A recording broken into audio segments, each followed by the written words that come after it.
हाँ जी, next 33 page पे non violent revolution जो गांधी जी की एक प्रैक्टिस थी, उसको एक बहुत बड़ा कैरेक्टरिस्टिक कहा गया है इंडिया के हर काम को करने में।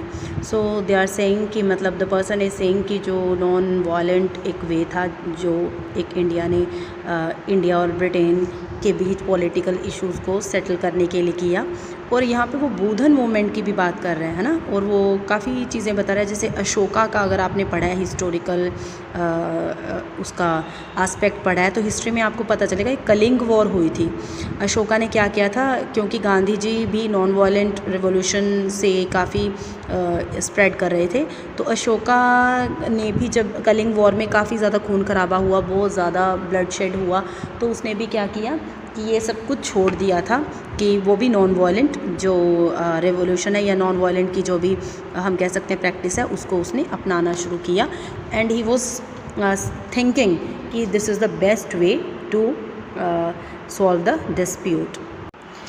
लेकिन यहाँ पे एक और बात कही हुई है नेक्स्ट पैराग्राफ में कि अशोका और गांधी जी दोनों को ही मौका नहीं मिला, क्योंकि आज की एटॉमिक एज है, साइंस बहुत ज़्यादा एडवांसमेंट हासिल कर चुकी है, तो इस टाइम में ये नहीं रह रही हैं, है ना। जो 1945 में एक नागासाकी और हिरोशिमा पे भी बॉम्ब जो गिराया गया, अगर उस टाइम पे भी ये प्रैक्टिस को किया जाता नॉन वायलेंस की, तो आई थिंक बहुत सारी प्रॉब्लम्स को सॉल्व किया जा सकता था। लेकिन उस टाइम पे भी ये चीज़ नहीं हुई। एंड आज जो लोग हैं जिस एटॉमिक एज में रह रहे हैं, वहाँ पे क्या है, अगर किसी चीज़ को ख़त्म करना है तो हमारे पास बहुत सारे बॉम्ब हैं। एनिहिलेटिंग मीन्स कि कुछ ऐसी चीज़ें हैं जो कि कम्प्लीटली डिस्ट्रॉय कर सकती हैं, ऐसा मटेरियल पावर है। दिस हरिकेन मतलब जो एक बड़े ज़ोर से जो स्टॉर्म आ रहे हैं हवा के, है ना, उनसे कंपैरिजन किया हुआ है कि आज का युग क्या है जिसमें हर छोटी बात पे we are having lots of weapons and bombs to destroy the things completely. Mankind अपने आप को अगर सेल्फ डिस्ट्रक्शन से अपने आप को सेव करना चाहती है तो उनको प्रैक्टिस है जो नॉन वायलेंस की, वो दोबारा रिलेशनशिप में लेके आनी पड़ेगी। जो एक एंगरनेस है ना, वो डेलिब्रेटली धीरे धीरे कम करना पड़ेगा। और दिस इज़ द वे जो कि कह रहे हैं कि people of India are finding it difficult this moment in your relation with China के साथ हमारे रिलेशनशिप काफ़ी ख़राब है। तो पर्सन इज सेइंग कि मतलब इस टाइम आपको नॉन वायलेंस की मूवमेंट है उसको चलाना चाहिए और चाइना से अपने रिलेशनशिप को सुधारना चाहिए। गांधी जी ने जो वर्ड के लिए भी नॉन वायलेंस की एक एग्जाम्पल सेट की है, उसको दोबारा अपनी लाइफ में लेके आना चाहिए। नॉन वायलेंस की मूवमेंट को लेजेसी कहा गया है, पुरानी संपत्ति क्या कहा गया है, इंडिया की, इंडियन हेरिटेज की। ये कहा गया है कि किस हिसाब से इंडिया इस चीज़ को, प्रॉब्लम को, चाइना के साथ रिलेशनशिप को सॉल्व कर सकता है। ये रेस्ट ऑफ द वर्ल्ड देखने के लिए तैयार है और उसी चीज़ों को ये देखना चाहिए कि स्पिरिचुअल रिस्पॉन्सिबिलिटी है इंडिया की जो रेस्ट ऑफ द वर्ल्ड पे है। वो सारे इसी चीज़ एग्जाम्पल को देखने की कोशिश करें कि कैसे सेल्फ प्रिजर्वेशन किया जा सके, सेल्फ डिस्ट्रक्शन से अपने आप को बचाया जा सके, किसमें, लिविंग इन एटॉमिक एज में। नॉन वायलेंस की मूवमेंट और ये जो मोरल आइडियल, जो मोरल वैल्यूज़ होती हैं उनसे इंस्पायर हुई पड़ी है, क्योंकि ओनली मोरल वैल्यूज़ ही आपको बताती हैं कि हमेशा पेशेंस रहें, पेशेंस शुड बी देयर, है ना। और अगर ये चीज़ें हैं तो आप धीरे धीरे एवरीथिंग यू कैन अचीव। यहाँ पे सेल्वेशन की बात की गई है,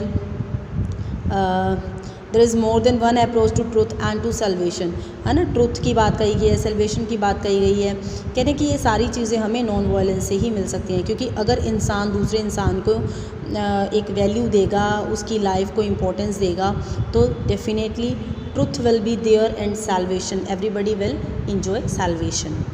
नेक्स्ट 34 पेज का लास्ट पैराग्राफ कि ये जो ब्रॉड माइंडेड अप्रोच है ये एक रियलिटी है ना। ये इंडिया का कैरेक्टरिस्टिक है, फीचर है। If I am right, a devout and jealous Shiva and devout and jealous Vaishnava would each recognize that the other way is seeking truth and salvation in his own way. Each might perhaps claim that his own way was a better one, at any rate for himself, but he would not maintain that his own way was the only way that had any truth or virtue in it. मतलब अगर हम कोई भी बात करें, किसी भी चीज़ को लेके चलें, तो हर पर्सन कोई ना कोई बेटर वे तो निकाल ही सकता है। तो इंडिया के लिए भी हम कह सकते हैं ट्रुथ और सेल्वेशन को सीख करने के लिए बेटर वे उनके पास बहुत सारे हैं जो उनको यूज़ करने चाहिए। नेक्स्ट बात कर रहे हैं कि जो रिलीजन के मैटर में भी अगर हम बात करें, is shared with Hinduism by Buddhism. Hinduism जो है बुद्धिज़्म के द्वारा जो भी शेयर किया गया है, कहते हैं कि अगर हम दो धर्मों को इकट्ठे भी लेके चले तो भी हम बहुत कुछ हासिल कर सकते हैं। जैसे दे आर सेइंग कि अगर स्पिरिचुअल रिलीज़ लेना है फॉर ऑल मैनकाइंड तो बुद्ध मूवमेंट है या बुद्धा की जो भी प्रैक्टिसेस हैं उनको अपनाना चाहिए। और दे आर सेइंग कि जैसे बुद्धिस्ट हैं, है ना, आज के टाइम पे, और शाइंटोइस्ट हैं, ये कहाँ पे है, चाइना में, कि अगर हम बुद्धिस्ट मूवमेंट जो क्या करते हैं मैरिज सर्विस के लिए, जो शेंटोज़ हैं वो बुद्धिज़्म को फ्यूनरल सर्विस के लिए यूज़ करते हैं और मैरिज सर्विस के लिए वो हम कह सकते हैं कि दूसरी चीज़ को जो हिंदुइज़्म है उसको लेके चलते हैं। तो इन दोनों को हम इकट्ठा लेके भी चल सकते हैं, है ना, there is no problem. Sorry, यहाँ पे थोड़ी गलती हो गई कि वो क्या करते हैं, शिंटो को, जो शिंटो एक प्रैक्टिस है उसको मैरिज सर्विस के लिए यूज़ करते हैं और बुद्धिज़्म को फ्यूनरल सर्विस के लिए यूज़ कर सकते हैं। सो टू रिलीजन है वो को एग्जिस्ट कर रहे हैं और एमिकेबली होते हैं, शांति से दोनों इकट्ठे चल सकते हैं। हाँ जी, नेक्स्ट क्या कह रहे हैं कि अगर हम बात करें रिलीजन की तो क्या अगर हम रिलीजन की बात करें तो शंकराचार्य, रामानुजाचार्य या गुरु नानक, है ना, किसको हम बेस्ट कहेंगे? एक्चुअल में सबके अपने अपने व्यूज़ हैं तो सभी बेस्ट हैं।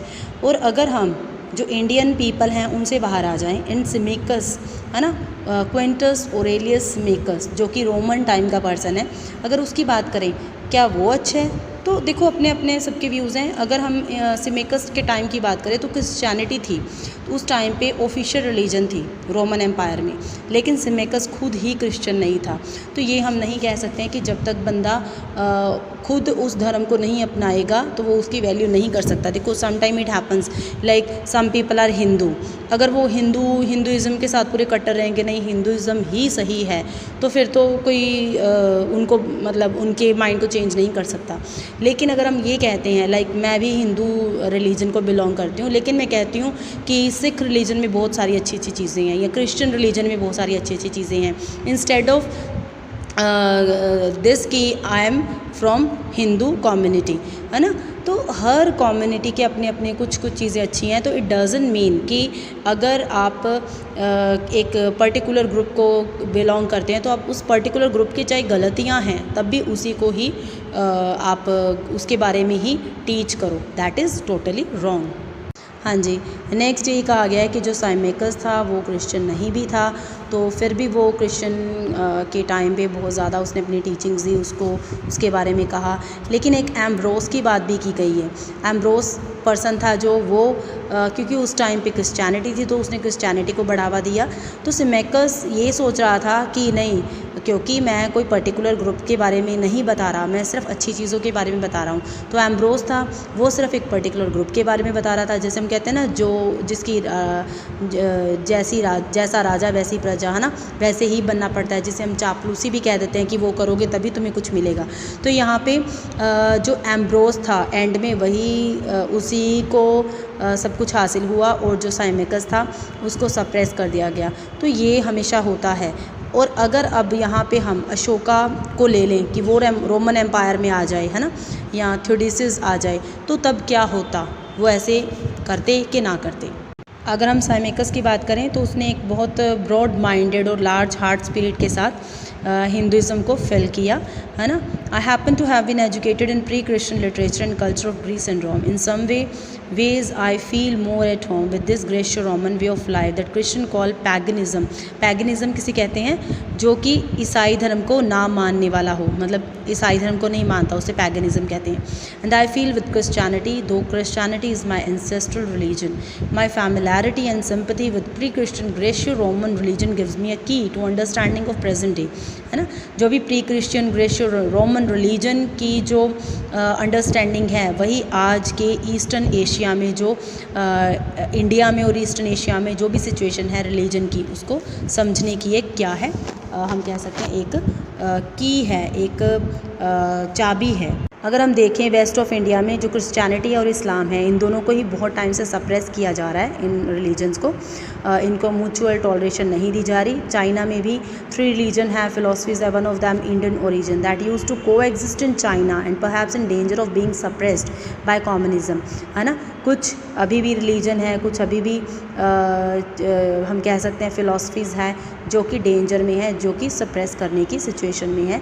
Western ideology that has sprung from Christian soil. Western ideology कहाँ से आई? क्रिश्चियन सॉइल से आई। देखो जो वेस्टर्न पीपल हैं वो क्रिश्चियनिटी को ज़्यादा आगे बढ़ाते हैं। तो it is the duty of India to preserve the spiritual heritage as a common treasure for mankind. इसलिए इंडिया के लिए एक ड्यूटी बन जाती है, या इंडिया एक ऐसा उसे काम करना चाहिए कि स्पिरिचुअल हेरिटेज है उसको एक खजाने की तरह इंसान के लिए, इंसानियत के लिए बचा के रखना चाहिए। आज के कैसे टाइम में, एटॉमिक एज में, जिसमें कि वैल्यू दी जाती है सिर्फ एटॉमिक बॉम्ब्स को, लेकिन यहाँ पे भी अगर हम ह्यूमैनिटी को वैल्यू दें तो I think it would be good idea. Now 37 page पे सेकंड पैराग्राफ। इंडिया अकेला, इंडिया को जो वारिस है, जो रिलीजियस ट्रेडिशन विरासत में मिला है ना, वो अकेला इंडिया का ही नहीं है। उसे बहुत सारा कुछ वर्ल्ड रिलीजियस ट्रेडिशन, जो Mediterranean, ancient Mediterranean world religious tradition से भी बहुत कुछ मिला है। जैसे हम अगर हम सिमेकिस की बात करें या अशोका की बात करें, तो हमें हर जगह से ही हिस्ट्री में अगर हम देखें तो हर जगह से ही हमें कुछ रिलीजियस ट्रेडिशन मिले हुए हैं। हमें वो मिस्टेक नहीं करनी चाहिए जो कि रोमन एम्पायर में थियोडोसियस ने की थी और मुग़ल एम्पायर में औरंगजेब ने की थी। हमें पता है औरंगजेब ने, है ना, एक पर्टिकुलर जो ग्रुप था या एक सोसाइटी थी या दूसरे लोगों को सप्रेस किया, मारा। वो चीज़ नहीं होनी चाहिए। मतलब इफ़ यू आर, जैसे मैंने आपको बोला था कि जो क्वीन एलिज़ाबेथ थी उसका टाइम को गोल्डन पीरियड कहा जाता है, क्योंकि उसने अपने टाइम में हर रिलीजन के पर्सन को सेम वैल्यू दी। शी डिडंट से कि only the religion she is having, जो क्वीन एलिज़ाबेथ का था उसी को रिस्पेक्ट मिलनी चाहिए। उसने उस टाइम पे जब वो क्वीन बनी, क्योंकि लोग थे वो अलग अलग रिलीजन से बिलोंग करते थे, तो फिर उसने सबको ही वैल्यू दी। नेक्स्ट 37 पेज लास्ट पैराग्राफ की कहता है कि मैं नोटिस करता हूँ जो केयर इंडियन आर्कोलॉजिकल सर्विस को मिल रही है, वर्ल्ड फेमस मास्टरपीस ताजमहल को मिल रही है, या जो आगरा के फोर्ट्स है शहजनाबाद में, है ना, उनको मिल रही है। अकेला इस्लामिक वर्ल्ड नहीं, मतलब सारा इंडिया, सारा वर्ल्ड ही इसको एक रिस्पेक्ट दे रहा है। नेक्स्ट 38 पेज पे फर्स्ट पैराग्राफ वो क्या कह रहे हैं कि any way I feel certain of one thing, the Indian appreciation of variety of an object lesson of immense value for the rest of the world, है ना। जो भी इंडिया के लोग हैं वो एक किसी भी वैरायटी को ले रहे हैं, किसी भी की चीज़ को ले रहे हैं, वो एक पूरे वर्ल्ड के लिए, रेस्ट ऑफ द वर्ल्ड के लिए बहुत बड़ी एग्जाम्पल बन रहा है ना। जैसे हम कह रहे हैं कि हम आज के युग में रह रहे हैं जहाँ पे टेक्नोलॉजी बहुत ज़्यादा बढ़ गई है, जो एनिहिलेटेड डिस्टेंस, टेक्नोलॉजी ने अपने डिस्टेंस को तो ख़त्म कर दिया है कि जैसे हम फॉरेन कंट्री में बैठे हैं, we can easily talk with each other. Physically हम नेबर्स हैं, लेकिन psychologically we are still strangers, क्योंकि अगर हम फेस टू फेस बात करें इंस्टेड ऑफ मोबाइल, है ना, इंस्टेड ऑफ टेक्नोलॉजी, तो हम शायद बंदे के फेस को पढ़ के और उसकी साइकोलॉजी को समझ सकते हैं, लेकिन we are very far away. हम ओनली टेक्नोलॉजी को यूज़ कर रहे हैं जिससे कि हम साइकोलॉजी को तो समझ नहीं पा रहे हैं, लेकिन physically we are neighbour of each other. तो हम कैसे रिएक्ट करेंगे? Are we going to let this consciousness of our variety make us fear and hate each other?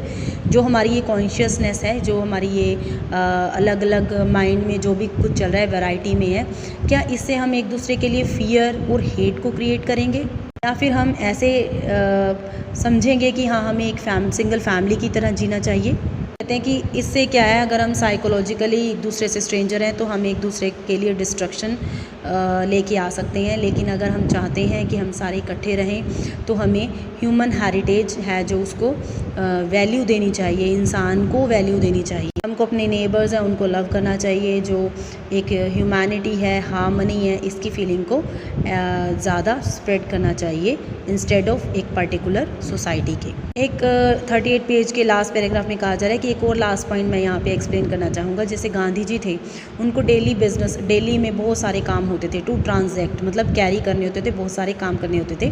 Under present day condition that is the fate of any leader of great movement, yet Gandhi ji was never too busy. कहते हैं कि आज अगर हम देखें, आज किस्मत क्या है, जो हमारे लीडर्स हैं दे आर वेरी बिजी, लेकिन उस टाइम पे गांधी जी बहुत सारे काम इकट्ठे करते थे, फिर भी उनके पास जो कॉमन पीपल थे, है ना, उनके लिए टाइम था। था उनसे वो बात करते थे, ये नहीं था कि वो बहुत ज़्यादा बिजी थे। अगर हम आज के अपने मिनिस्टर्स को लें, दे आर वेरी बिजी। और ये भी क्या है, एक कैरेक्टरिस्टिक है इंडियन ट्रेडिशन का कि instead of doing all the works for common people, they were having time for the common people to meet. आज के टाइम में 39 पेज का जो फर्स्ट पैराग्राफ है, today the Indian people have many urgent and exacting practical task to carry out, है ना। बहुत सारे प्रैक्टिकल वर्क्स हैं वो करने होते हैं, डेवलपमेंट प्लान के लिए काम कर रहे हैं, कहते हैं। लेकिन चलो ठीक है, ये बहुत ज़्यादा बिजी शेड्यूल बना देते हैं, लेकिन गांधी जी एक ऐसी एग्जाम्पल हैं जिन्होंने उस टाइम पे आर्डुअस, मतलब होते हैं बहुत ज़्यादा मुश्किल, डिफ़िकल्ट प्रैक्टिकल वर्क भी किए, और उसके बाद भी उन्होंने अपने टाइम को दूसरों के लिए निकाला, ना कि दूसरों को ये शो किया कि I am very busy. Gandhi ji ने क्या शो किया है, डेमोन्स्ट्रेट, शो किया है कि जो स्पिरिचुअल एक्टिविटी है वो ही प्रैक्टिकल एक्टिविटी है। स्पिरिट से अगर आप सोचोगे, आपकी स्पिरिट साफ़ है, दूसरों के लिए आप सोचोगे, तो प्रैक्टिकल एक्टिविटी भी बहुत अच्छे से होती है। इससे क्या होता है, प्रैक्टिकल एक्टिविटी बियर कर क्या करेगी, फ्रूट, ना कि कुछ डिस्ट्रक्शन प्रोड्यूस करेगी। वही बात हो गई कि आज के जो मिनिस्टर्स हैं ना, उनकी नीयत ही अच्छी नहीं होती है काम करने की। That's why today our country is not getting that much progress. Earlier people were selfless, that's why whatever we did in past we come to know the value of that thing. ना इसे कहते हैं कि इसी चीज़ को मैं विश्वास करता हूँ कि ये ग्रेटेस्ट लेसन है जो इंडिया टीच कर सकता है रेस्ट ऑफ द वर्ल्ड को। Western Christendom did recognise and practise the virtue of contemplation to some extent in the western middle ages. Since then we have almost entirely lost the spiritual art, है ना। जैसे जैसे हम तरक्की कर रहे हैं, लेकिन हमने जो स्पिरिचुअल आर्ट है वो हम सब खो चुके हैं, and our loss is serious because the art of contemplation is really another name of the art of living. Contemplation क्या होता है, सोचना, बहुत कह सकते हैं हम ब्रूड करना, यानी बहुत गहराई से सोचना। तो स्पिरिट, जो स्पिरिचुअल आपकी सेटिस्फेक्शन है, अगर आप किसी भी कोई भी आप काम करेंगे उसे बहुत ज़्यादा डेप्थ में सोच के करेंगे तो आप किसी के लिए भी कोई काम गलत नहीं करेंगे। यही एक आर्ट ऑफ लिविंग है। So now we turn to India. This spiritual gift that makes man human is still alive in Indian souls, है ना। आज भी इंडिया की सोल्स में स्पिरिचुअल गिफ्ट है, जो यानी इंसानियत है, वो लोगों के दिलों में है। Go on giving the world Indian example of it. Nothing else can do much to help mankind to save itself from self destruction. If mankind is there, है ना, if humanity is there, if we can say कि spiritual जो आत्मिक एक satisfaction है वो आपके mind में है, तो आपको कोई भी पर्सन्स डिस्ट्रक्शन की तरफ नहीं लेके जा सकता। Definitely you people will get progress. It was a great chapter according to me. देखो, एक British person saying about Gandhi ji and about our country, we have read lots of things जिसमें सिर्फ ये कहा जाता है कि India was very poor country, India was not having this type of things, India को अनसिविलाइज थे, लोगों को कुछ पता नहीं था, अनपढ़ थे। बट दिस चैप्टर, जब मैंने ये चैप्टर पढ़ा, I felt very happy that our country was having something good, है ना, कुछ अच्छा था। That's why people from other country they got attracted toward our country, and we are not living in a very we can say कि किसी बेकार country में नहीं रह रहे हैं एक्चुअल में। तब वैसे कहा तो ये जाता है कि ब्रिटिशर्स ने डिस्ट्रॉय कर दिया अपनी कंट्री को, लेकिन according to me what I think after reading this chapter, कि जो ब्रिटिशर्स आए थे, वेस्ट इंडिया कंपनी आई थी, जो भी ईस्ट इंडिया कंपनी आई थी, जो भी था, उन्होंने हमारी कंट्री में ठीक है कुछ हद तक रूल भी किया, लेकिन वो हमारी कंट्री को एक काफ़ी कुछ सिखा के भी गए हैं। लेकिन उसके बाद जितने भी मिनिस्टर्स हमारी कंट्री के लोगों में से बने हैं, उन्होंने हमारी कंट्री को ज़्यादा डिस्ट्रॉय किया है इंस्टेड ऑफ दोज पीपल जो कि ब्रिटिशर्स थे। देखो, जो ब्रिटिशर्स थे, जो फॉरेन कंट्री के पीपल हैं, उनसे हम क्या उम्मीद कर सकते हैं जब खुद की कंट्री के लोग खा रहे हैं। आज के टाइम में यू कैन सी कि unemployment is there, poverty is there. अगर वी आर सेइंग कि हम technologically we are achieving lots of things, we are getting progress by leaps and bounds, लेकिन what is the importance of these things if people of our country is not getting the food of 3 times, है ना, morning और afternoon और dinner, वो नहीं अच्छे से ले पा रहे हैं, क्योंकि बहुत सारे लोग हैं जो पॉवर्टी लाइन से नीचे हैं, they are not having basic needs. तो according to me this is the very pathetic condition of India, but this is only because of our ministers. They are getting promotions even they are not having certificates, they are not having good education, they are totally illiterate, but still they are getting very good salaries. But the people who are very educated, who are having experience, who can give lots of things to India, they are not getting these things. Thank you.